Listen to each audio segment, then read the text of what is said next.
Mesdames et messieurs, bonjour et bienvenue à votre émission Dossier présentée par la Ville d'Amos. Aujourd'hui, nous accueillons Mme Isabelle Dufresne, technicienne en environnement à la Ville d'Amos. Bonjour Isabelle, comment allez-vous? Bonjour Lucie, très bien toi-même. Et très bien en ce bel été des Indiens. Oui, donc on en profite. On en a profité.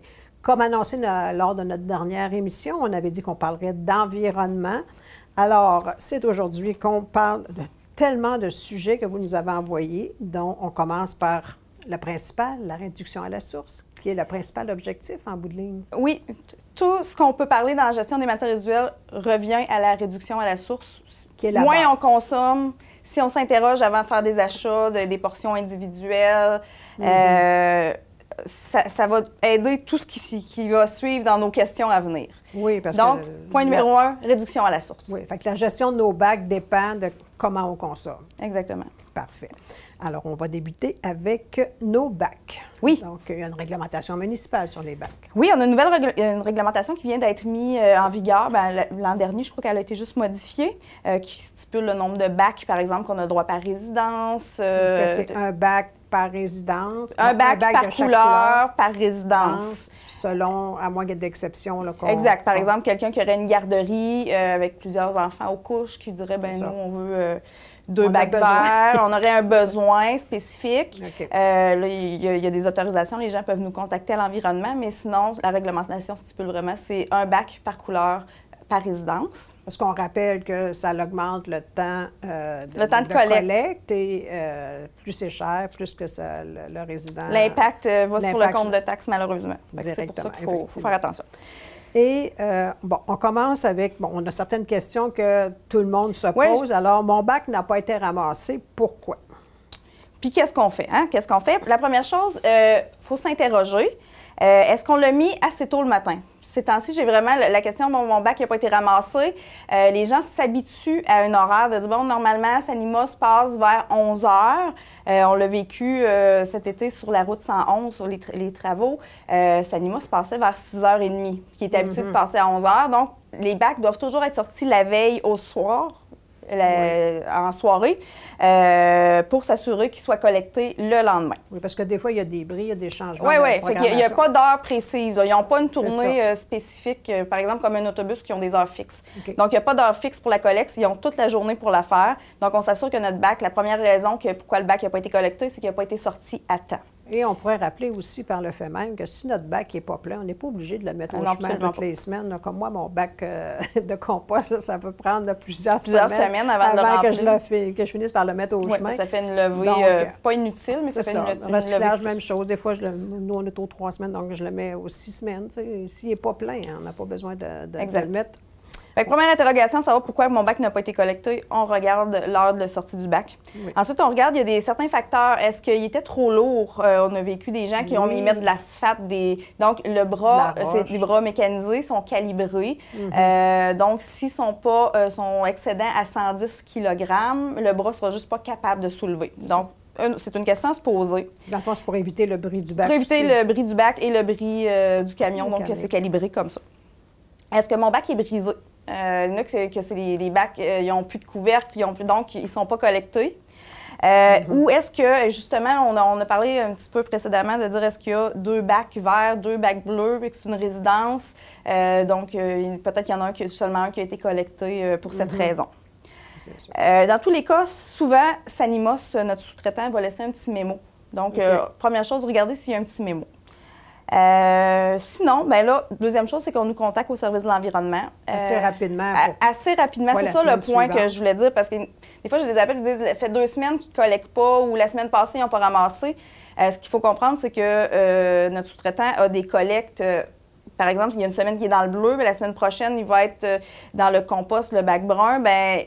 Ces camions sont... Le camion, il ne fait plus de bleu, fait que je ne peux pas retourner le camion. Donc, si les gens rapidement m'appellent, ça arrive, des oublis, faut appeler rapidement pour dire, bon, hier, mon bac n'a pas été collecté. Et là, on peut voir avec Sanima s'il y a eu un cas particulier ou si c'est un oubli. Parce que le bac n'était pas déjà au chemin. Exactement. Et si mon bac, est-ce qu'il y a des bacs qui se brisent aussi? Oui. On sait que ça fait quand même longtemps qu'on a des bacs. Depuis 2001 à 2003, qu'il y a eu certains bacs bleus, bacs verts, donc ils ont une durée de vie. Normalement, c'est une garantie à peu près de 10 ans. On est hors garantie. On est hors garantie. Leur durée de vie, fait que c'est normal, ils commencent à avoir des bris sur certains bacs. Ça, c'est l'usure. Si on aurait des bris qui sont des bacs récents, puis ça pourrait arriver. On a des hivers, il faut faire attention aussi au gel, au poids.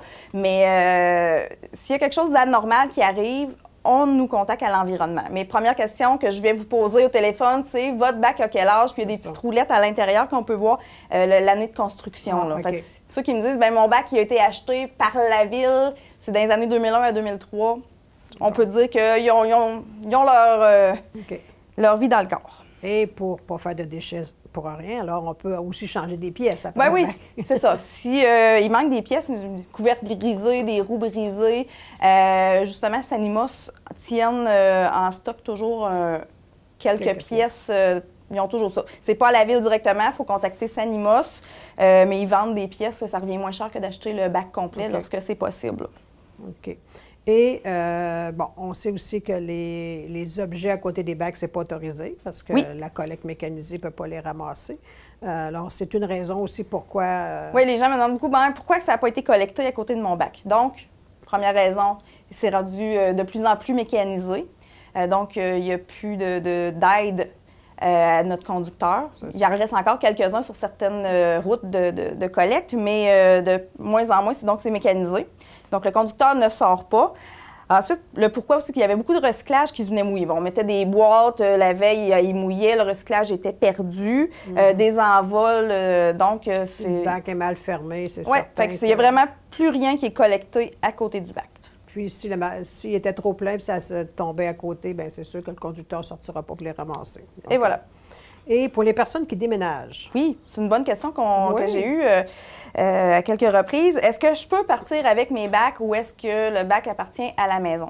Donc, on a 3 bacs. Il y a 2 raisons. Donc, bac bleu et bac vert appartiennent à la personne, au propriétaire. C'est eux autres qui l'ont fait. Ceux qui les ont payés, ils peuvent choisir de partir avec leur bac, de l'inclure dans leur contrat de vente de maison. C'est vraiment aux citoyens.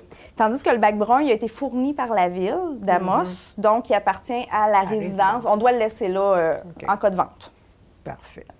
Et on faisait le tour des bacs en général. Si on veut être plus précis au niveau du bac brun, qui est quand même assez récent, là, mais qui va quand même très bien. Oui.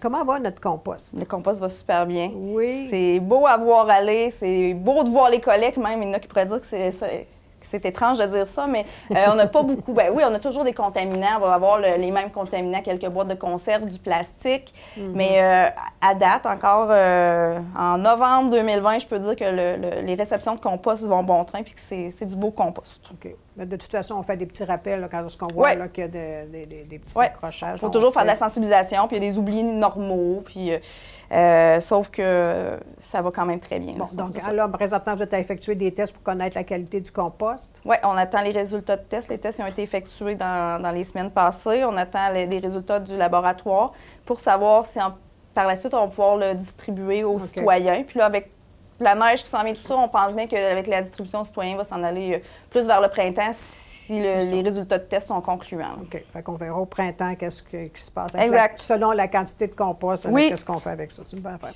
De suivre les informations de la ville, là, puis tout va... Est-ce que les gens peuvent visiter la plateforme? On avait prévu, cette notre ami COVID s'est invité cette année, mais on avait prévu, comme dans plusieurs, oui, c'est ça, elle a pris de la place, mais on avait prévu de faire des visites guidées des installations incluant l'éco-centre et la plateforme de compost pour que les gens voient qu'est-ce qui va où. Parce que souvent, les gens vont passer à l'éco-centre sans s'attarder à qu'est-ce qu'on ramasse, qu'est-ce qu'on fait avec ces matières-là. Fait que je fais parfois des visites d'école et tout ça, mais on prévoit pour les citoyens des journées portes ouvertes là, dès que possible. Parfait. Dès que la situation va le permettre.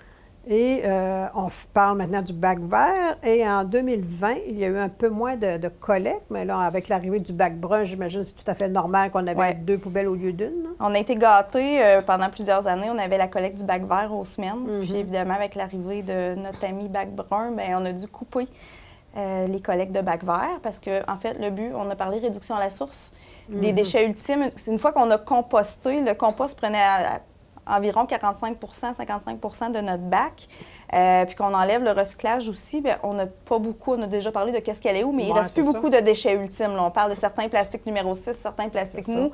Si on fait attention à nos achats et tout, on devrait avoir beaucoup moins de matière. Donc, c'est pour ça qu'on a tassé un petit peu les collectes de bacs verts. Alors c'est la raison pourquoi. Là, on a moins de déchets ultimes. Fait que si on composte bien puis qu'on recycle bien, on devrait s'en sortir. Avant, on avait un bac, là, on en a 2. Fait qu'en principe, on devrait... On en a 3. Ben, oui, mais je veux dire, pour tout ce qui était des déchets, on se ramasse à... C'est ça. Donc, en principe, règle générale, ça va bien. Ça, là-dessus, on peut être fiers de nos citoyens, ça va bien. On n'a pas, Au niveau du recyclage, il y a un vieux mythe qui circulait, là, que je voulais que vous me reparliez, là, au niveau du bac bleu, que le monde disait, ça donne rien de recycler, ça va tout à la poubelle de toute façon. C'est pas vrai. Non, puis si on peut retourner dans les archives aussi, récemment, peut-être un petit peu au printemps, il y a des étudiants de toute la MRC qui ont été visiter le centre de tri, un centre de tri à Gatineau.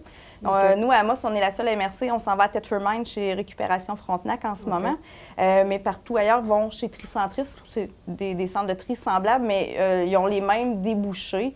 Donc, ils ont été visités, puis ils ont fait des beaux reportages pour prouver que ça a été, que nos matières sont vraiment prises en charge. Mais oui, il y a des débouchés. Nous, ça s'en va chez Récupération Frontenac, à Tetford Mines, qui font un beau tri. Je suis allée personnellement. Puis ensuite, leurs ballots, selon les matières, sont vendus principalement marché québécois, marché canadien. Et c'est hallucinant. Je suis allée faire une petite recherche sur le web, justement, pour savoir, avec nos matières recyclables, qu'est-ce qu'on faisait avec ça. Et c'est hallucinant, tout ce qui ça va du chandail aux couvertures, du mobilier urbain, beaucoup. Avec le verre, on peut faire des dalles, qu'on appelle. Oui, très impressionnant. On pourrait peut-être refaire une émission à ce sujet-là. Mais de toute façon, le recyclage, c'est une loi provinciale. Oui, c'est obligatoire. Nous, c'est transposé dans notre loi, notre réglementation VA 1095 sur la gestion des matières résiduelles. Nous pourrions donner des amendes, commencer à aller dans les poubelles, vérifier, puis de dire, bon, vous avez une amende. Sauf que, on l'a toujours dit, à Amos, notre but, c'est vraiment de faire de la sensibilisation, d'où la patrouille verte, les agents de sensibilisation, l'été, les étudiants qui se promènent dans les rues à regarder. Puis, c'est pas des billets d'infraction, c'est vraiment des billets de sensibilisation. Fait on veut sensibiliser avant de donner des amendes. Là. Mais oui, il faut se dire que c'est obligatoire de recycler nos matières. OK. Et on a des partenaires pour nous aider aussi à ce niveau-là, dont la petite boutique. On a la petite boutique qui est toujours là. Il faut se rappeler que la petite boutique n'est pas une poubelle. La petite boutique, on leur apporte du bon matériel parce que si c'était pas bon, la première chose à dire, c'est que si c'est pas bon pour nous, ce n'est pas bon pour eux non plus. Donc, ce qui est brisé, taché, ça va dans les bacs ou à l'éco-centre, mais si c'est en bon état, on peut aller les porter sur leurs heures d'ouverture sans problème. Et oui, et on peut aller récupérer aussi du très beau matériel qu'on peut aller. Alors, un très, très beau partenaire. On voulait finir avec des dates à mettre à notre agenda, dont notre prochain calendrier. Oui, le calendrier des collectes des matières résiduelles, c'est juste de surveiller le Publisac.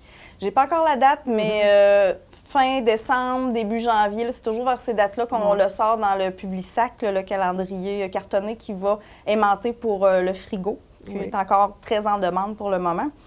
Et on va le retrouver de toute façon aussi sur notre site Internet, notre application mobile aussi. Exactement. Donc, sans problème. Puis, je voulais juste lancer une petite information que le 5 juin 2021, ça semble encore loin, le soleil, mais c'est la journée mondiale de l'environnement. Puis, on songe à faire une activité à la ville. On a mis cette journée-là pour le nettoyage des berges de l'Aricana.